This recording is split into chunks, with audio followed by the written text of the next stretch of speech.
ಇಲ್ಲಿ ನೋಡಿ ತೋಟದ ಮಾಲೀಕರು ನನ್ನ ಫಾಲೋವರ್ಸ್ ಅಂತ ನನ್ನ ಕರೆದ್ರು ಬನ್ನಿ ವಿಡಿಯೋ ಮಾಡಿ ಅಂತ ಸರ್ ಮುನ್ರಾಜು ಅಂತ ಇವ್ರ ಹೆಸರು ಇವರೇ ನೋಡಿ ತೋಟದ ಮಾಲೀಕರು ತೋಟ ನೋಡಿ ಹೆಂಗಿದೆ ನಮ್ಮ ಆತ್ಮೀಯರು ನಾನು ಏನು ವಿಡಿಯೋ ಮಾಡಿದ್ರು ನೋಡಿ ಇವರು ಸರ್ ನೀವು ಒಂದ್ಸಲ ನಮ್ಮ ತೋಟಕ್ಕೆ ಬನ್ನಿ ವಿಡಿಯೋ ಮಾಡಿ ಎಷ್ಟು ಹಣ್ಣು ತಿಂದಿರೋ ತಿನ್ನಿಂದ ಇವರೇ ನನಗೆ ತುಂಬ ಸಂತೋಷ ಮುನ್ರಾಜ್ ಅವರೇ ಧನ್ಯವಾದಗಳು ನಮ್ಮ ಮುನ್ರಾಜು ಅವರು ಸರ್ ನಮ್ಮ ಕಷ್ಟಗಳು ಸ್ವಲ್ಪ ಆಲಿಸಿ ಜನರಿಗೆ 4 ಜನಕ್ಕೆ ತಿಳಿಬೇಕು ಅಂತ ಹೇಳ್ತಾರೆ ಮುನ್ರಾಜ್ ಅವರೇ ಏನು ಕಷ್ಟ ನಿಮ್ಗೆ ಸರ್ ಇದು ಫಸಲು ಚೆನ್ನಾಗಿ ಬರ್ತಾ ಇದೆ ಫಸಲು ಚೆನ್ನಾಗಿ ಬಂದ್ರೆ ರೇಟ್ ಸಿಗಲ್ಲ ರೇಟ್ ಯಾವಾಗ ಸಿಗುತ್ತೋ ಫಸಲು ಬರಲ್ಲ ನೋಡಿ ಆಮೇಲೆ ಮಳೆ ಜಾಸ್ತಿ ರೈತರು ನೋಡಿ ಈ ತರ ಆಗ್ಬಿಟ್ಟೈತೆ ಮಳೆ ಇದು ಮಳೆಗಾಲದಲ್ಲಿ ಮಳೆ ಬರುತ್ತಲ್ಲ ಸರ್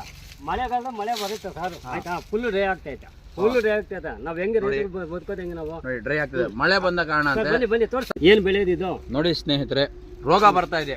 ನೀವು ಟೊಮೊಟೊಗೆ ಬೆಂಬಲ ಕೊಡ್ತೀರಾ ಆಗಿ ಕೊಡ್ತೀರಾ ದ್ರಾಕ್ಷಿಗೂ ಕೊಡಿ ಅಂತ ನಮ್ಮ 4 ಬೆಳೆಯಲ್ಲಿ ಒಂದು ರೂಪಾಯಿ ತಗೊಳಕ್ ಆಗ್ಲಿ ನಾನು ನೋಡಿ ರೈತರು ಹೀಗೆಲ್ಲ ಆದ್ರೆ ಏನ್ ಮಾಡೋದು ಸರ್ಕಾರ ಎಲ್ಲಾ ಬೆಳೆಗೂ ಬೆಂಬಲ ಬೆಲೆ ಕೊಡ್ಬೇಕು ಅಂತೀರಾ ಕೊಡ್ಲೇಬೇಕು ಗೌರ್ಮೆಂಟ್ ಕಡೆಯಿಂದ ರೈತರ ಕಳಕಳೆ ಮನವಿ ಮಾಡ್ತಾರೆ ಮುನ್ರಾಜ್ ಅವರು ಪರಿಹಾರ ಕೊಡ್ಲೇಬೇಕು ಇಲ್ಲ ಅಂದ್ರೆ ಈ ತರ ರೈತರಿಗೆ ನೇಣಾಕೊಂಡು ಸಾಯ್ಬೇಕಷ್ಟೇ ಹಿಂಗಾಗುತ್ತೆ ನಮ್ಗೆ ನಿಮ್ಮ ಸರ್ಕಾರ ಮಾತ್ರ ಉಳಿತಾ ಇದೆ ನೀವು ಸರ್ಕಾರ ಸೀಡ್ಗೋಸ್ಕರನೇ ಇದ್ದೀರಾ ರೈತರಿಗೋಸ್ಕರ ಇಲ್ಲ ಅಂತ ಹೇಳ್ತಾರೆ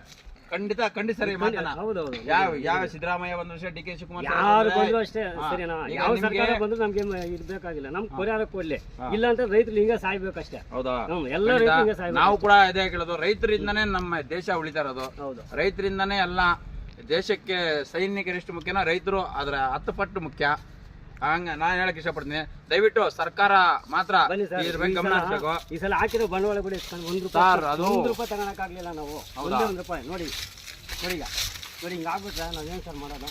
ತೋರಿಸಿದ್ರ ನಮಗೂ ಹೊಟ್ಟೆ ಉರಿತದೆ ಎಷ್ಟು ಹೊಟ್ಟೆ ಉರಿತ ನೋಡಿ ಸರ್ ನೋಡಿ ಕಾಯಿ ನೋಡಿ ಎಷ್ಟು ಹೊಟ್ಟೆ ಉರಿತ ನೋಡಿ ಇದು ನೋಡಿ ಇಲ್ಲಿ ಮಾತ್ರ ಫಸಲು ಮಾತ್ರ ಚೆನ್ನಾಗಿ ಬರ್ತಾ ಇದೆ ಇಳುವರಿ ಕೆಲವೊಂದು ರೋಗ ಬರ್ತಾ ಇದೆ ಮಳೆ ಬಂದ ಅನಾಹುತ ಆಗ್ತಾ ಇದೆ ಅದನ್ನ ಯಾರು ಗಮನಿಸ್ತಾ ಇಲ್ಲ ಅಂತ ಹೇಳ್ತಾರೆ ನಮ್ಮ ರೈತರು ಮುನ್ರಾಜ್ ಅವರು ಅವ್ರ ಕಷ್ಟವನ್ನು ಆಲಿಸಿ ದಯವಿಟ್ಟು ಇದನ್ನ 100 ಜನ ರೈತರು ಶೇರ್ ಮಾಡಬೇಕಾಗಿ ತಮ್ಮಲ್ಲಿ ವಿನಂತಿ ಬಗ್ಗೆ ನಿಜವಾಗ್ಲೂ ಹೇಳ್ತೀನಿ ಆಯ್ತಾ ಯಾವುದೇ ಕಾರಣಕ್ಕೂ ಗೌರ್ಮೆಂಟ್ ಕಡೆಯಿಂದ ಪರಿಹಾರ ಕೊಡಬೇಕು ಹೌದು ಖಂಡಿತ ಅಂದ್ರೆ ನಾವು ಕೂಡ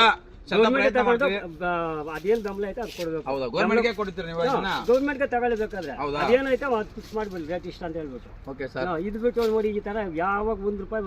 ಅಮೌಂಟ್ ತಗೊಂಡಿಲ್ಲ ನಾವ್ ಹೆಂಗೆ ಹೌದಾ ಬಂಡವಾಳ ಆಗ್ತಾನೆ ಇದ್ರ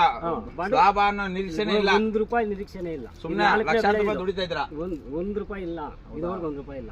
ಮದ್ದುಗಳಿಗೆಲ್ಲ ದುಡ್ಡಿನಿಂದ ತರ್ತೀರಿ ಸರ್ ಸಾಲ ಮಾಡ್ಬೇಕು ಸಾಲ ಮಾಡ್ರೆ ಸಾಲ ಕೊಡೋದ್ ಹೆಂಗ್ ನೀವು ಸಾಲ ಮಾಡ್ಬೇಕಂದ್ರೆ ಸಾಲ ಅದೇ ರೈತರು ಹಂಗೆ ಹಾಳಾಗೋಗೋದು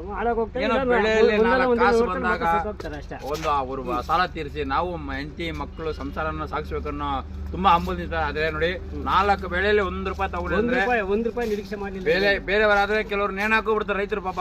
ಸಾಲಗಾರರು ಬಂದು ಬೆನ್ನಿಗೆ ಬಿದ್ರೆ ಏನ್ ಮಾಡ್ತಾರೆ ಪ್ರತಿಯೊಬ್ಬರು ಅಷ್ಟೇ ನೀವು ಅಷ್ಟೇ ನಾವು ಅಷ್ಟೇ ಎಲ್ಲಾರು ಅಷ್ಟೇ ಅದಕ್ಕಾಗಿ ಸರ್ಕಾರ ಮಾತ್ರ ಕಳಕಳ ವಿನಂತಿಸ್ಕೊಳ್ತೀವಿ ನೀವು ಗಮನ ಹರಿಸಬೇಕಾಗಿ ತಮ್ಮಲ್ಲಿ ವಿನಂತಿ ದಯವಿಟ್ಟು ಒಂದು ಸಹಾಯ ಮಾಡಿ ಅವರಿಂದಾನೇ ನಾವು ಸೋಫಾ ಸೀಟಲ್ಲಿ ಕುತ್ಕೊಂಡು ತಿನ್ಕೊಂಡಿರೋದಲ್ಲ ಭೂಮಿ ನಿರ್ನಾಮ ಆಗೋಗ್ತದೆ ರೈತರಿಲ್ಲ ಭೂಮಿ ನಿರ್ನಾಮ ಆಗೋಗ್ತದೆ ಅದಂತ ಒಂದು ಮಾತಾಡಕ್ಕೆ ಧನ್ಯವಾದಗಳು ಜೈ ಶ್ರೀರಾಮ್ ಜೈ ಶ್ರೀರಾಮ್